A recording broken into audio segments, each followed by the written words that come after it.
ali bomo priča razhodu še enega para. Andraž, a lahko prideš malo sem, prosim? Ja. Pa besediš. Hvala za navodila. Želim si razčistiti, včeraj sva začela, vendar se je vse končalo v neke vrste konfliktu in enostavno nisem človek, ki bi dolgo čakal, da se stvari same od sebe razpletejo. Kdaj je prišlo do razpotja? Težko rečem, samo ko so mnenja toliko različna, pa pogledi toliko drugačni, pač, če ne gre, ne gre.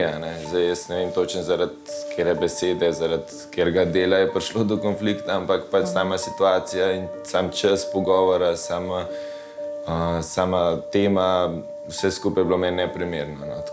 Zdaj pa, če se ne spomniš, da je prišlo do razpotja, te bom jaz spomnila. Prišlo je takrat ravno, ko sem jaz izrazila svoje drugačne mnenje. Sanilo definitivno ne narediva nobenega premika, se ne premakneva iz tiste točke, kjer sva bila. Tako da sem že na pol brez upanja. Ko si mi ti rekel, da ni, da te ne vprašam, kaj se dogaja, kje si, a ne kaj počneš. Zdaj, da razčistva, tako kot sem ti včeraj povedala, še ti bom tukaj zdaj, zakaj tega ne počnem. Zato, ker sva se sama pred psihologom celo je bil priča. Si bil ti tisti, ki je bil dal pobudo, da se pogovarjava o samo nujnih stvareh. To, ko si to omenil, je bilo zame kot neki nož v srce in mi je pokazalo totalno nespoštovanje in to, da nisi pripravljen niti minimalno vložiti, da bi bil najin odnos vsaj na osnovi nekaj človeka do človeka. Jaz sem poskusila večkrat tudi zgraditi nekako ta spor in še danes je bilo vidno, da enostavno z njegove strani ni interesa in mislim, da če ga do zdaj ni bilo, ga tudi v prihodnje ne bo. Tako da, kako dolgo se truditi, ja, grem kar proti koncu že te poti, no.